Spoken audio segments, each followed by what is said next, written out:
Le drame historique Churchill démarre en mai 1944, à un mois seulement de ce qui deviendra le fameux débarquement de Normandie. On y suit le premier ministre britannique Winston Churchill, qui est à ce moment-là usé, en proie au doute, et qui essaie de convaincre les forces alliées, l'armée américaine au premier chef, de ne pas procéder avec le débarquement.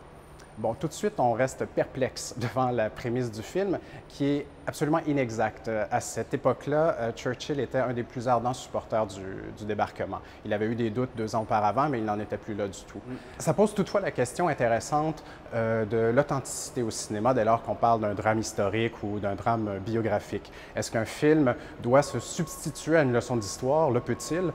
La question de l'authenticité est le moindre des problèmes du film Churchill, un film mal réalisé, joué de manière caricaturale, qui souffre d'une mise en scène confinée.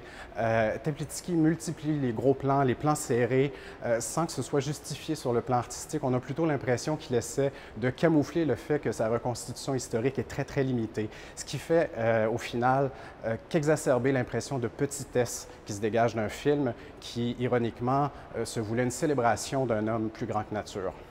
Non, on n'y va pas.